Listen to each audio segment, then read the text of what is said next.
전문가와 함께하는 딥 러닝 시간, 꼬리에 꼬리를 무는 질문. 오늘은요, 뭔가 새로운 지식을 저희가 또 습득하게 될 것 같습니다. 아주 재밌을 것 같은 강의가 기대가 되는데 저희 꼬리공탕에 처음으로 모신 분입니다. 미술사 연구가 안현배 선생님 자리해 주셨습니다. 안녕하세요. 안녕하십니까.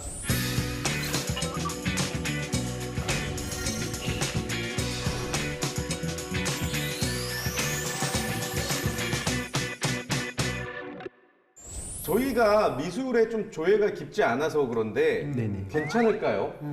사실은 그렇게 어려운 건 아닌데 처음에 너무 방대한 양이 한꺼번에 눈앞에 있으니까 어려워들 하시는 것 같아요. 아, 그래요? 세상의 모든 일들이 다 이제 하나씩 가면은 좋잖아요. 그렇죠, 그렇죠. 예, 그래서 기회가 있을 때 미술에 관심이 있는데 너무 많고 어렵고 그렇다는 분들한테 좋아하는 거 또 흥미 있어 하는 거 하나씩 해서 그쪽으로 하나씩 길을 열어서 넓어지면은 금방 또 도착하실 거라고 말씀드리곤 합니다. 그럼 오늘 저희의 첫 발을 떼어주시는 역할을 해주시는 겁니까? 그랬으면 좋겠습니다. 네. 자, 첫 번째 강의는 어떤 주제일까요?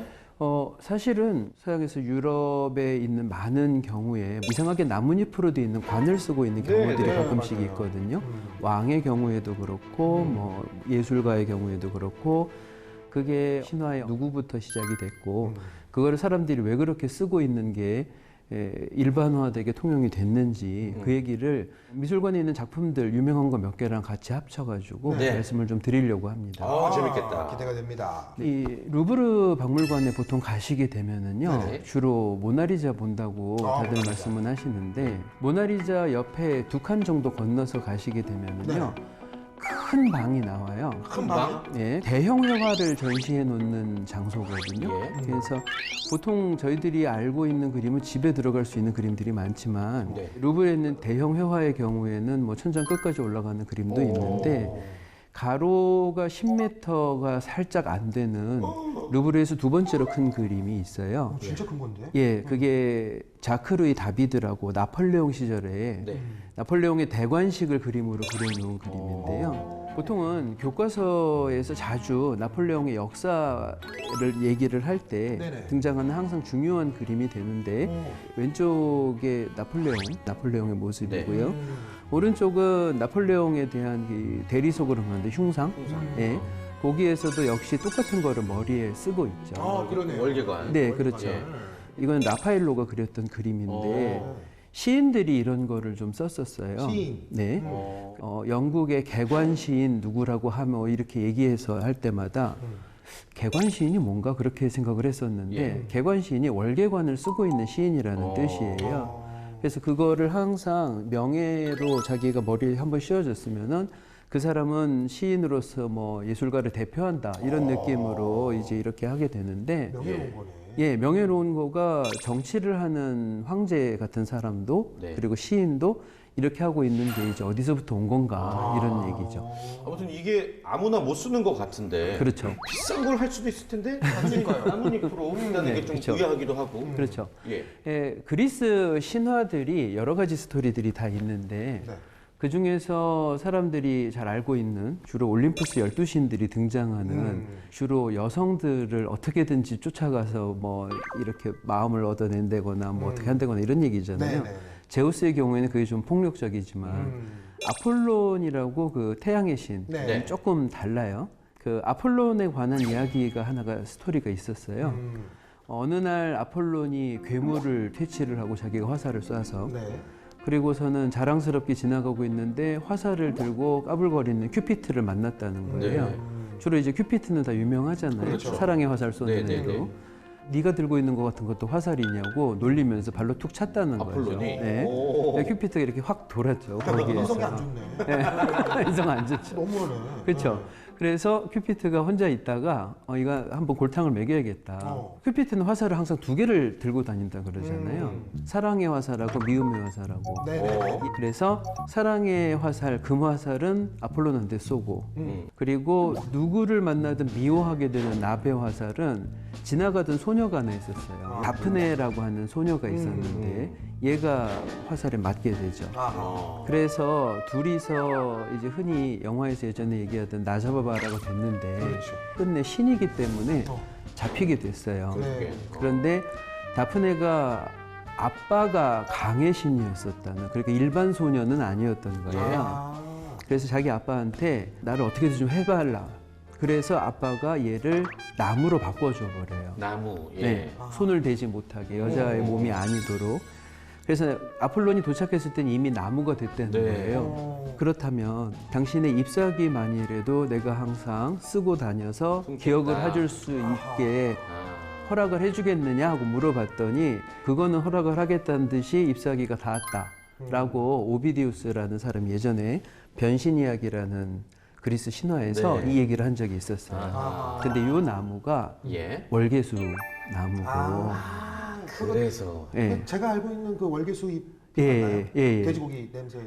맞아요. 스파게티 들어간 거. 네, 맞아요. 그 동네에서 자주 이제 쓰는 건데 그 동네 사람들은 향신료 쪽에 관계된 것들은 굉장히 값비싸고 소중하게 생각해요. 오. 그래서 나중에도 항상 그 월계수잎을 씹어가지고 뭐 의식을 하기 전에 뭐 어떻게 마음의 준비를 했다 이런 얘기가 있을 만큼 항상 이제 그걸 가깝게 아니면 또 귀하게 생각을 하거든요. 그런데 아폴론이 담당하는 게 태양의 신이지만 예술을 담당하는 신이었어요. 예술이요? 예, 예. 그래서 이런 아폴론이 쓰고 다니는 관이 월계관이다 보니까 예전부터 문화 쪽이나 예술 쪽이나 네. 이런 것들은 항상 월계관을 쓰도록 했던 거예요. 명예직에 있어서. 자연스럽게. 네, 그래서 그리스 때도 그랬고 로마 사람들도 이 전통이 남아서 뭔가 위대한 예술가이거나 하면은 요거를 씌워준다. 거기에 더불어서 개선 장군들한테 의식을 할 때 아폴론의 황금 마차를 끌고 오는 것처럼 우리한테 빛을 가지고 오듯이 아폴론의 상징으로 이 관을 씌워주는 게 사람들을 좀 품위 있게 승리를 소화시킬 때 이때도 등장을 했던 게 그 관이었었거든요. 근데 나중에 시저 같은 케사르 같은 사람은 자기가 거의 황제급으로 올라갔으니까 이거를 난 계속 쓸래 하면서 쓰고 다니게 됐고 그게 뭐 자기의 신체적인 거를 커버를 하려고 하기도 하고 뭐 여러 가지 설은 있지만 그 명예를 계속해서 유지하고 그걸로 상징적으로 내가 로마의 지배자다는 걸 보여주고 싶었던 것 같아요. 근데 저는 궁금한 게 그냥 일반 평민들이 쓰면 뭐 혼이 나는 그런 상황이었나요?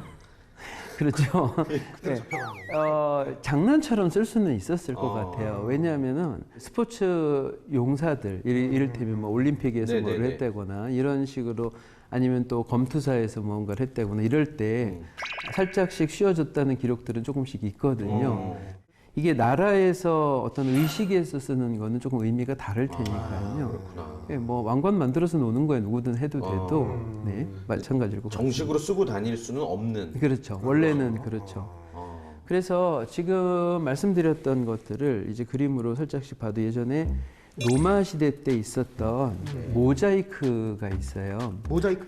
예, 로마 사람들은 그림이 변하지 않고 이런 타일 바닥이나 뭐 벽에나 이런 데 오래 가는 걸 되게 좋아했었기 때문에 모자이크로 장식을 하는 경우들이 있는데 일부러. 그 모자이크 안에서도 아폴론하고 다프네를 이렇게 묘사를 한 게 이제 남아 있고요. 나무네. 따라가고 따라가고 나무로 신화하는 변하고 거 있고, 있고. 네, 계속 나와요. 그래서 왼쪽의 그림의 경우에는 티에폴로라고 17세기 때 이탈리아 화가고, 오른쪽은 샤세리오라고 프랑스의 19세기 때 화가인데 수백 년에 걸쳐서 이 주제는 청소년기에 있었던 소녀들은 그렇잖아요. 남자애들이라 그러면 굉장히 싫어하는데 남자들은 항상 소녀들한테 관심 많고 하는 그렇죠. 예, 그런 감정 같은 게 신화에 조금 있지 않았나? 그래서 그렇고 이게 19세기 때까지 워터하우스라는 사람한테서는 계속 이어지네. 예, 이건 영국 화가인데 굉장히 감각적으로 그림을 잘 그리어서요. 예. 만약에 여러분들이 미술관에를 가셨는데 네네.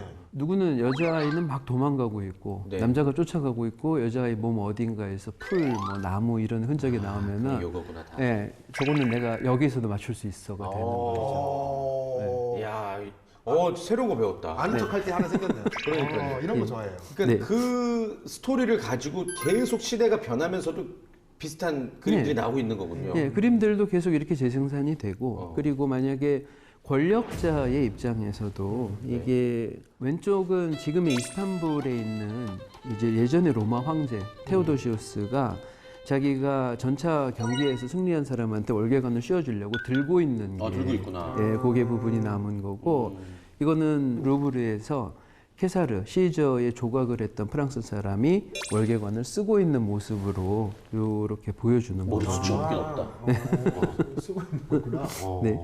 권력자들한테도 자기가 남다른 권력을 가졌고 로마 시대 때부터 이어오던 거였고 이런 거를 보여줄 수 있어서 로마 사람들뿐 아니고 나중에는 루이 14세 때 발행한 동전이에요. 나오네. 근데 어렸을 때 루이 14세한테 이거를 월계관을 굳이 씌워주는 게 사실은 유럽 사람들이 로마에 대한 환상은 되게 네네. 많거든요. 그래서 자기들이 로마를 그대로 계승하는 또 로마의 영광을 자기가 또 재현하는 뭐 이런 식으로 로마 사람들의 액세서리나 호칭이나 이런 게 끊임없이 반복되니까요.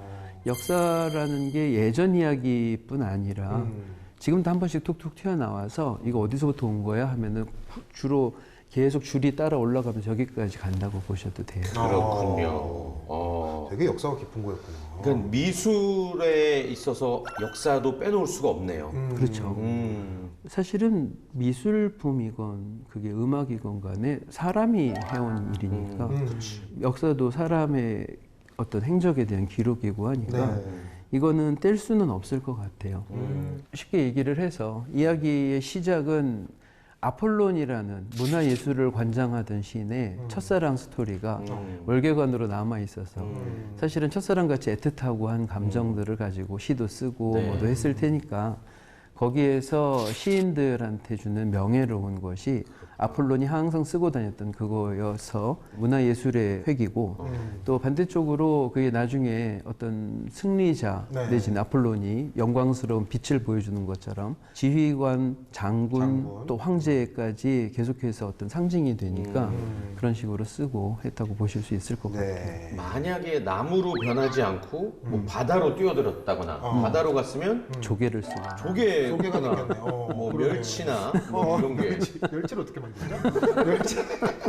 한 가지 더 말씀을 드렸으면 했던 네네. 것은 네. 조각가가 조금 더 생동감 있게 이거를 한다 그러면은 어떤 모습일 것 같을까 상상을 해보시라고 한 다음에 보여드리는 조각이에요. 오. 베르니니라는 사람이 24살 때 만들었던 조각인데 대리석으로 했어요. 그림이랑은 또 다르다 느낌이. 네, 다르죠. 미술품은 신기하게 우리가 미리 학습을 하고 가는 경우들이 있기 때문에 네, 네, 네. 익숙한 거리에서 보고 끝나시는 경우들이 있어요. 그렇죠. 그러지 않고 조금 더 가까이 다가가서 보시게 될 때 제가 그래서 확대를 해봤거든요. 얘를 표정하고 손이 예, 손이 이제 나무 변해가고 있는 거죠, 이제. 변해가고 있는 거 그리고 몸에 껍데기가 딱 CG로 쌓이는 것처럼 예, 그런 장면으로 예. 딱 그 나무처럼. 네, 나무처럼 이렇게 껍데기가 딱 껍데기 올라오게. 싹 올라오네. 네, 그래서 이 장면을 옆쪽에서 또 다른 측면으로 보시면 뛰어가는 것 같은 게 보이는 거예요. 뛰어가면서. 네, 뛰어가면서 이게 바뀌고 있는 극적인 순간 뭐 이렇게. 그러네. 예, 그래서 이런 장면이 우리가 뭔가 미술품들이라는 것도 우리한테 아름다움을 보여주고 싶어서 하는 거거든요. 그렇죠. 네, 네. 네, 그렇기 때문에 이 아름다움의 극적인 순간을 작가가 고민을 하고 그 고민의 결과를 이렇게 만들어 놓으면 작가가 무슨 의도를 했는지 설명서를 안 보셔도 이해가 가시는 거예요. 아, 이게 그 신하고 이렇게 만들었고 이게 괜찮네, 아름답네 하는 식으로만 보시면 사실은 미술관이 준비하고 있던 스토리는 여러분들이 다 흡수하신 거나 마찬가지거든요. 처음 말씀하신 것처럼 초심자들한테 미술이라는 게 좀 어렵지 않을까 하는 것보다는 마음에 드는 작품이나 이런 스토리들을 찾으신 다음에 네. 여기에 한 발 한 발씩 더 넓히시면 충분하실 거라고 생각이 듭니다. 야. 아 재밌다. 진짜 이렇게 미술을 알기 쉽게 설명해 주신 분은 처음이었던 것 같아요. 맞습니다. 앞으로 어떤 작품을 감상할 때 요 얘기만 알더라도 주변의 이야기거리가 풍성해질 것 같고 또 미술을 보는 또 다른 안목이 생길 것 같습니다. 네. 예, 우리 안현민 선생님 감사합니다. 감사합니다. 다음 시간에 더 많은 지식 알려드리도록 하겠습니다. 여기서 인사드리겠습니다. 여러분 고맙습니다.